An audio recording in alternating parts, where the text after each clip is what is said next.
सातारा जिल्ह्यातील पुणे बंगळुरू महामार्गावरील खंबाटकी घाटामध्ये अखेर नवीन बोगद्याची चाचणी आता सुरू झालेली आहे।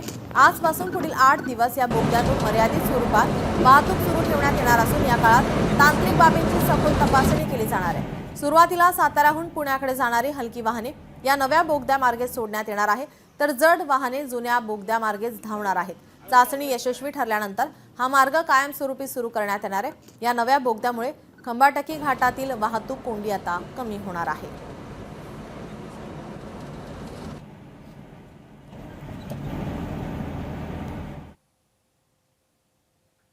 साताऱ्यावरून पुण्याला येणारी 1 टनेलची नवीन टनेलची लेन चालू करत आहोत आणि जुना बोगदा आता बंद करत आहोत।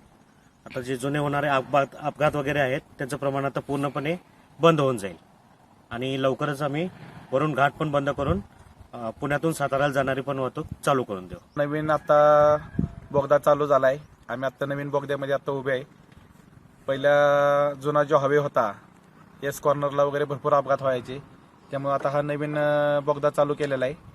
तर आता आम्ही ट्रायसाठी आलेलो आहे इकडं। मोठा हवे झालेला आहे, चांगला आहे। हा जो नवीन खंबाटकीचा टनेल झालेला आहे तो सर्वोत्तम झालेला आहे आणि लोकांचा ट्रॅफिकमुळे वेळ वाचणार आहे आणि देशाचे त्यामुळे डिझेल पेट्रोलची बचत होणार आहे। त्यामुळे हा एनएचआयने केलेला हा टोल आणि निंबाळकर साहेबांनी सत्यजित निंबाळकर साहेबांनी केलेलं काम हे 1 नंबर झालेलं आहे।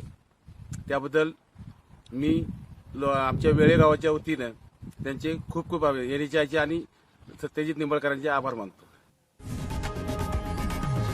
लोकशाही मराठी ऐका, पहा, जागरूक रहा।